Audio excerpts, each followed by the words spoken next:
Have you ever thought that you can meet aliens in the future? Probably you can. There's an article published by Jon Stewart in which he declared that evolution had always formed cooperative organizations from discrete and simpler ones.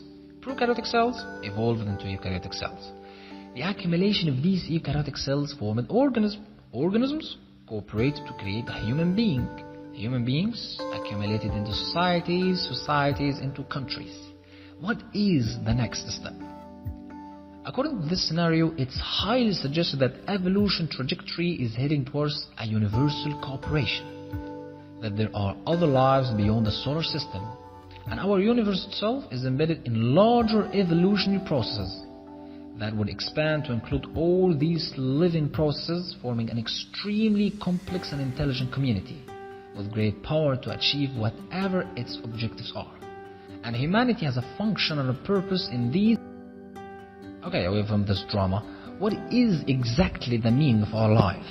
Aristotle believed the good life is the pursuit of happiness. He followed the sequence of meanings in our actions and found that achieving happiness is the end purpose of our life. For example, if you buy a car, you buy it for driving to work. You go to work to get money to be financially independent and live delightfully. Therefore, he concluded that living well is the meaning of life. He thought that morals and virtues are the tools that everybody should be armed with for making right choices and constitute a happy life. Good luck also is a key factor in this journey.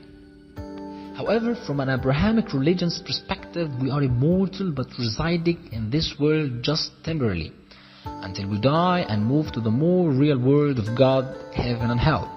A world in which we are going to gain the fruits of what we planted through our temporary life on the less valued earthly one. Therefore, the purpose of creation for all men and women for all times has been one: to know, love and worship God, and follow the right path to enter paradise. And there are some theories which support this vision. For example, the fine-tuning theory.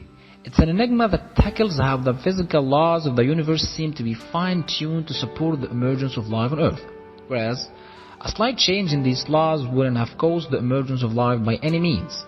It's then thought that God is the one who had tuned these physical laws and set the appropriate conditions for origination. What if God doesn't exist? Or what if He exists but didn't really create us for the sole purpose of worshipping Him? What if He didn't even know about our existence? What if He knows but doesn't really care? That's what existentialists believe. No matter God is there or not, we have no sole purpose in this life. In other words, we are born without any hardwired purpose, and then it's up to us to find our own purpose. Then it's up to each one of us to determine who he is. That's it. Everyone has to write his own essence through the way he chooses to live. There is no set path that he is supposed to follow. So the man starts with nothing, which erases the concept of human nature. Everyone becomes what he wills to be. I am what I do, says. But then again, what would be the point behind all of that? The bodies always seem to be the most peaceful things. An end to all of that.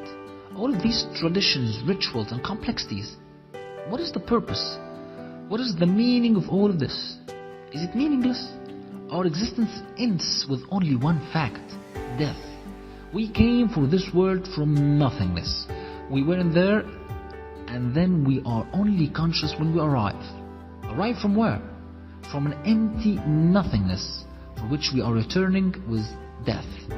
How could the life of few years enclosed between nothingness be that meaningful? It's all going to end to nothingness. Thus, is all. And this is a school of philosophy called nihilism.